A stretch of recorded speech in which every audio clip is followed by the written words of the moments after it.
Assalamualaikum warahmatullahi wabarakatuh. Perkenalkan, nama saya Ryan Aliksan dengan NIM 201520191 dari kelas Bimbingan Konseling Islam 3E dengan mata kuliah Teknik Keterampilan Konseling.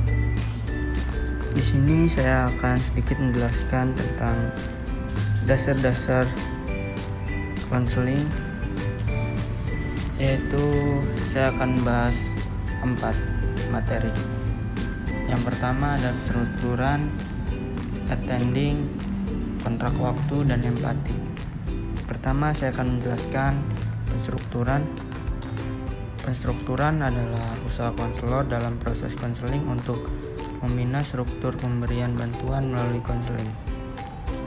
Penstrukturan bertujuan agar konselor dan konseling memahami perannya masing-masing, mengetahui beberapa lama sesi konseling akan diselenggarakan, membatasi masalah yang akan dibahas, memahami apa yang akan dilakukan dan apa yang diharapkan dalam sesi konseling tersebut.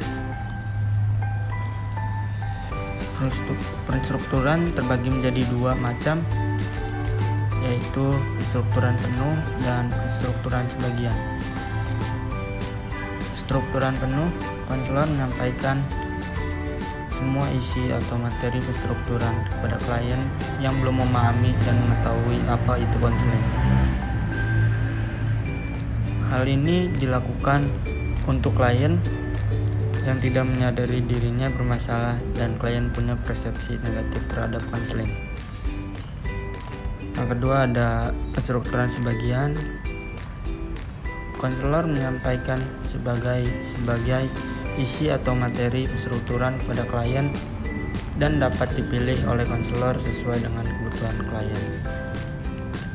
Selanjutnya materi yang kedua, attending. Attending adalah teknik atau usaha konselor untuk menempatkan diri sedemikian rupa sehingga dapat memberikan perhatian terhadap konseli secara penuh sehingga konseli merasa dihargai dan dapat mengekspresikan perasaannya juga. Adapun perilaku attending, yaitu perilaku yang menghampiri konseli yang mencakup komponen kontak mata, bahasa badan, dan bahasa lisan. Perilaku attending sangat penting untuk menciptakan suasana yang aman dan nyaman serta meningkatkan harga diri konseling. Ini ada 8 perilaku attending mencakup dasar konseling. Yang pertama menatap ruang, yang kedua menyapa, yang ketiga pemberian informasi, yang keempat ada observasi, yang kelima mengatur posisi, keenam kontak mata, yang ketujuh mendengar aktif, dan yang terakhir 8 menetapkan tujuan. Materi selanjutnya yaitu kontrak waktu. Kontrak waktu yaitu beberapa lama waktu yang diinginkan selama pertemuan antara konselor dan konseli. Apakah konseli keberatan atau tidak? Selain itu ada juga jarak tugas, yaitu mengetahui tugas dari konselor dan konseli itu sendiri dengan kontak kerjasama dalam proses konseling tersebut. Pembatas atau kontrak waktu dalam konseling sangat diperlukan agar tidak terjadi pembicaraan yang meluas baik dari sisi konseli maupun dari sisi konseling. Pembatas atau kontrak tersebut mencakup pembatasan atau kontrak waktu, masalah, peran, dan tindakan. Yang materi terakhir yaitu empati. Empati adalah kemampuan untuk memahami secara tepat perasaan, pikiran, dan pengalaman konseli sehingga konselor dapat merasakan apa yang sedang dirasakan oleh konseli. Untuk melakukan empati, maka konselor harus mampu menggosongkan perasaan dan pikiran egoistik serta harus mampu memasuki dunia dalam konseling. Tujuan empati yaitu agar konseling merasa diperhatikan, dipahami, didukung, serta dihargai harkat dan martabatnya sebagai manusia.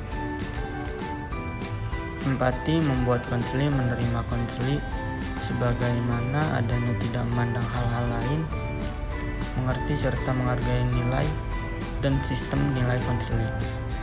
Konselor tidak bersikap menghakimi, menyalahkan, atau membenarkan. Di sini ada menurut Willis terdapat dua macam empati. Pertama, empati primer, yang kedua empati tingkat tinggi. Empati primer adalah bentuk empati yang hanya berusaha memahami perasaan, pikiran, dan keinginan konseli dengan tujuan agar konseli dapat terlihat lagi dan terbuka.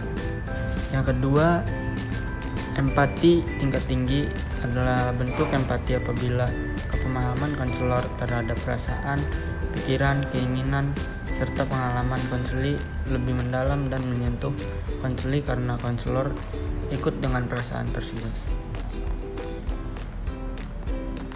Cukup sekian yang saya bahas. Materi ini kurang lebihnya mohon maaf. Wassalamualaikum warahmatullahi wabarakatuh.